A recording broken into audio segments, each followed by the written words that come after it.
Daniel Negreanu is looking down on King-Queen offsuit. The table is four-way after Tony G opens, and Viffer, Negreanu, and Scott Seaver all come along. That matters because equities flatten in multi-way pots. Single pair hands lose value while nutted, and draw heavy holdings gain. Tony G's range from early position in this lineup still contains suited connectors. This is room for everyone to keep improving. I mean, the way you guys all play, there's certainly tons of room. Yeah. Scott calls. I'm gonna go with an old Hellmuth trick. Watch this, gentlemen. Check in the dark. How do you fade that? Seriously, check in the dark. I don't even want to see what's coming. Checking through is revealing. On this texture, the pre-flop raiser has a lot of one pair and gut shot combinations that dislike being raised by three players. See how that worked? Because if I wouldn't have done that, they would have been more scared. My turn, right? Daniel's still open-ended. Did you qualify? Yes, I've qualified pretty comfortably at this point.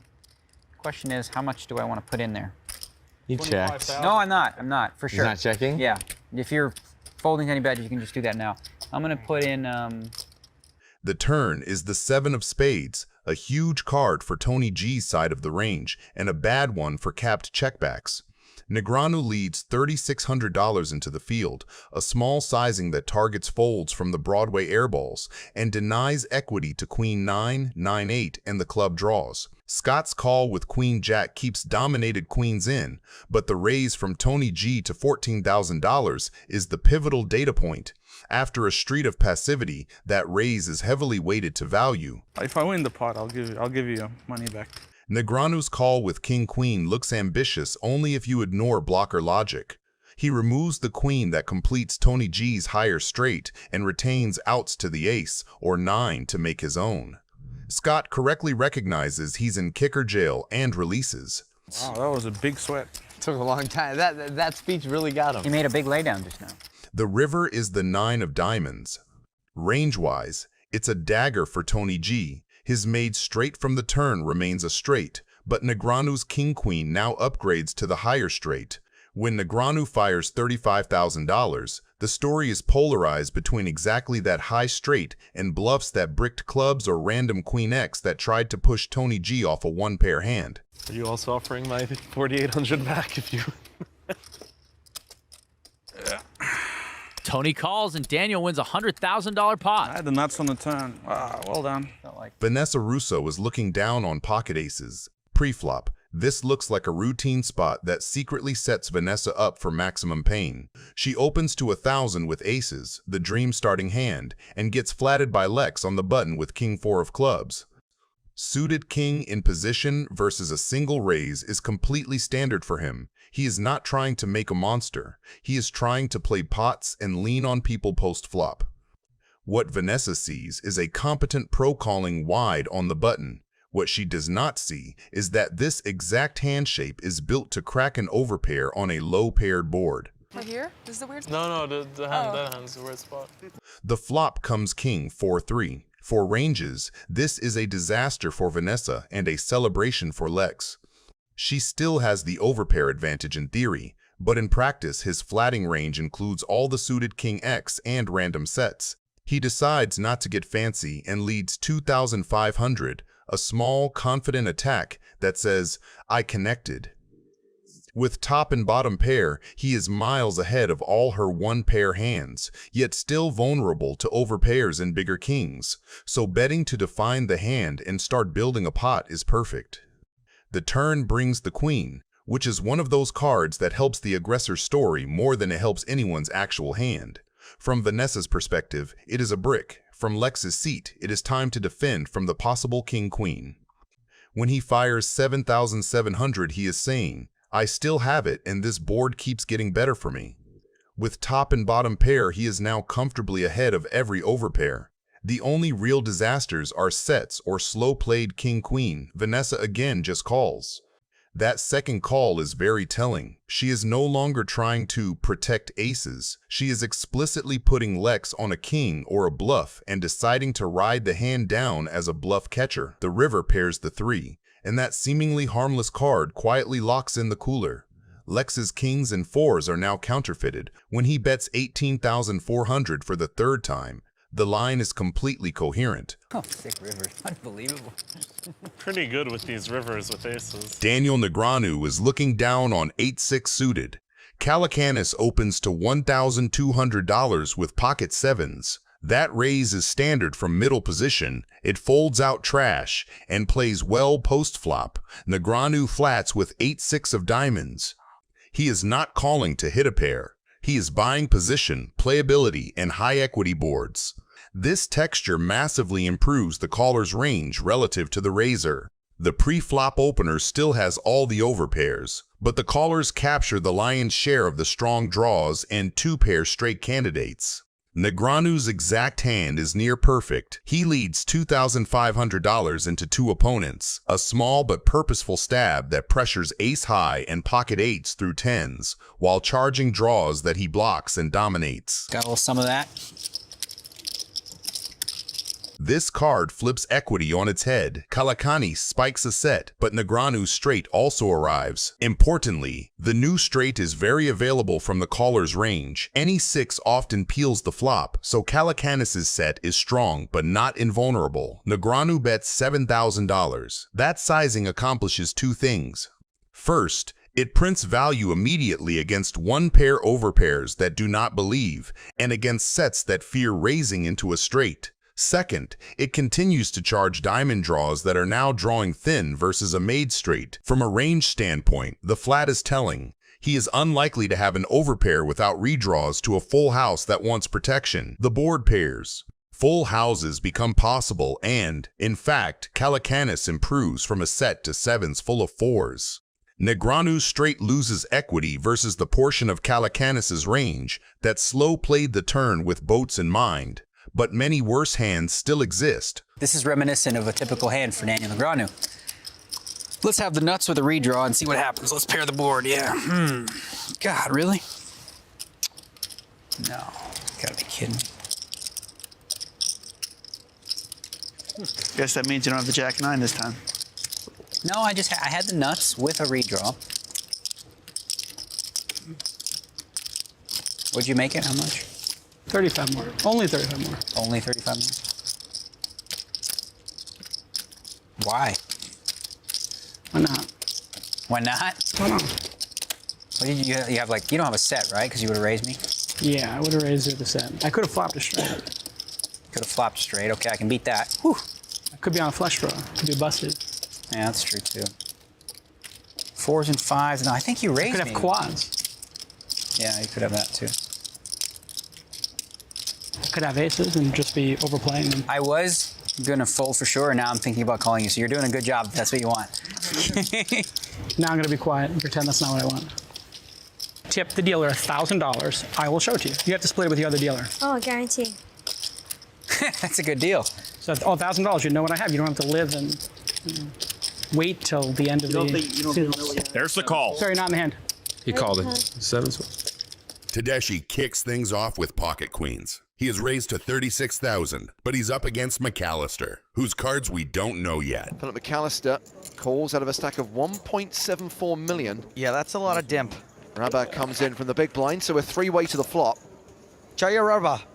And that flop is Queen 8-4 with 2 clubs. Looks like Rabba has checked to the razor. Makes sense. Tedeschi's pocket queens just flopped top set on a pretty dry board. It's a dream scenario for him. But McAllister and Rabba could easily have flush or straight draws since they just called pre-flop. So he's probably going to look for a value bet here. It's been checked to McAllister. And I've been impressed by what we've seen from this guy today. Pose. Really? It supposedly means you're comfortable. A lot of poker players sit like that. So the bet from McAllister is 48K. Rabba doesn't look like he's gonna fold here. We don't know if he's drawing or if he actually has a piece of the board. But after Tedeschi checked on the flop, he might raise and try to scare him off. Rabba calls. Monsieur Tedeschi. I think it's Paul Tedeschi, actually. Tedeschi's in an interesting spot here. He's confident his hand is strong, but Rabba's call indicates some kind of draw or a strong pair. He's probably wondering if Rabba's just trying to see the turn cheaply or if he's setting up a move. It's a tricky decision. Does he bet for value or does he just call and allow these 2 bad boys to potentially bluff on the turn? That's a call as well. We're still 3-way as we go to the turn. Yeah, Jack of Hearts on the turn. Robert checks. And I think that was a check from Tedeschi, yep. He's gone from the one arm on one shoulder to two arms on two shoulders. The old water slide pose. Philip McAllister bets again, 136,000. This could be a potentially huge pot. Especially as it looks like he's calling. He's raised all in. McAllister just called. He flats the all in. But look at the price he's getting. Cool. Okay, well. Does call. No one has a pot-sized bet left behind now. Good point. The river brings the ace of hearts and Raba's looking down at the board, still not knowing the strength of Tedeschi's hand. He could be holding a decent pair or even a straight, but the ace definitely changes the dynamic. Does he believe Tedeschi has a hand like two pair, or is he worried about a potential set or a straight? The ace might just be the card Raba needs to bluff at this pot and try to steal it. Do these two just check it down? No, they don't. He bets 300. Actually competing for the main pot of 1.4 million. And now, McAllister moves all in. How does everyone have a hand here? I have no idea. Baffling the way this hand is played out. That's a call. No, it's a fold. Yes. And he likes what he sees.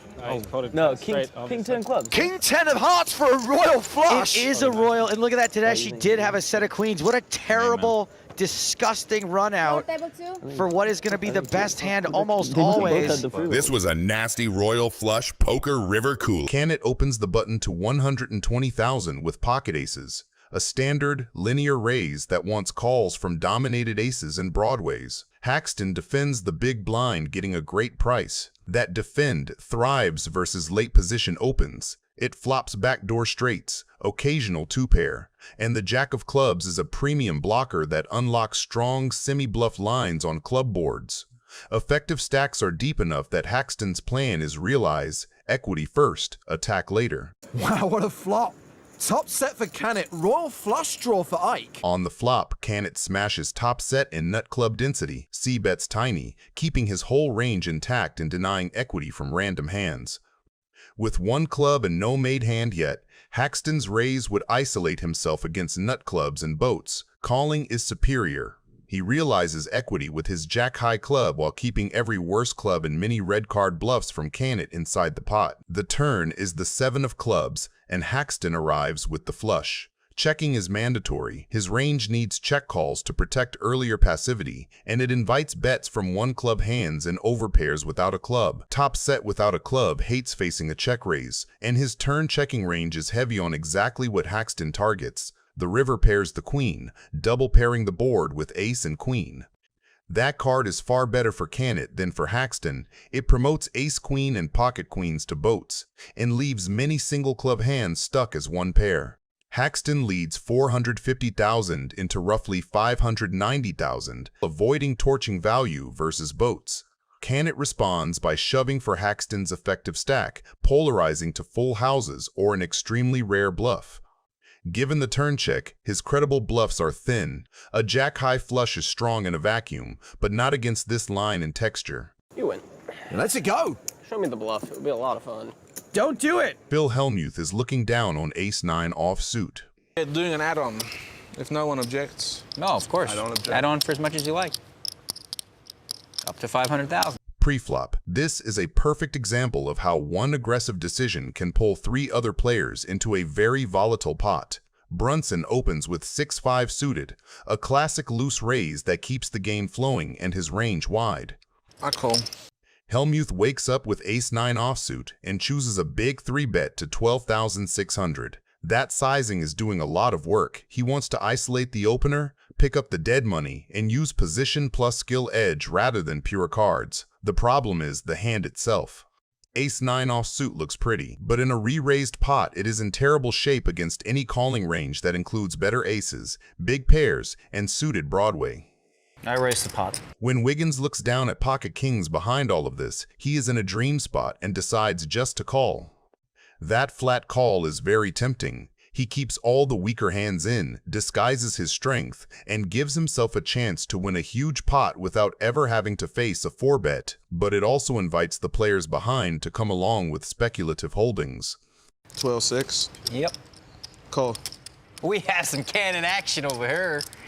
and Brunson, getting an excellent price in closing the action, comes along as well. I know Tony's gonna call it, so I might as well too. Yeah. I love these big pots. What a sick hand this is. 4 ways. I'm not even going anyway next pot, so it's like a free roll for me. By the time the dealer spreads the flop, Hellmuth's isolation 3-bet has turned into a 4-way pot where his dominated ace-9 has to navigate 2 deep stacks and one of the strongest starting hands in poker. The flop comes 9-10-9, and the board instantly rewrites everyone's expectations. That flop looks like you, doesn't it? No, Phil, I look like me. 17,000. Phil bets 17,000. If you look like me, why you bet so much? Hellmuth, who started the hand with the most questionable value hand, suddenly finds himself holding trips with top kicker. From his point of view, this is about as good as it gets. He blocks full houses with his ace-9, beats every overpair, and is way ahead of any 10x that peeled pre-flop. 36,000. I love you, Ernest. I tried to gamble, I just can't. Doyle folds. I was gonna race. I'm so sick. Tony G's out. Wow. This is almost certainly disaster for our loose cannon. 200,000. What are you gonna do if I move in? You gonna call? Phil, of course I have no choice but to, my brother. You got aces or kings or something or what? Man, if I had aces or kings, man, I'd be the man right now, wouldn't I? Well, I don't think I have a choice here. This is so sick.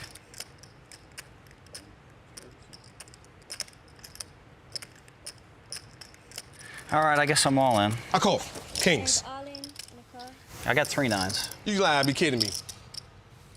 Okay, that's what I thought. Yeah, What were you slow rolling him for? Here, man. Maybe at 10's full. I mean, he was so happy. That was so unreal. That was torture. I didn't mean to slow roll. Hold on. How many times do you want to deal it? Gimp. You want to deal it 4 times? No, that's not. When you know he's gonna call because he says it. You know, Phil Locke, why don't you just stay out of it? Why don't you stay out of it? Because I'm right here. Because you've been so far out of line to me, and every time we've played, and I'm just sick of it.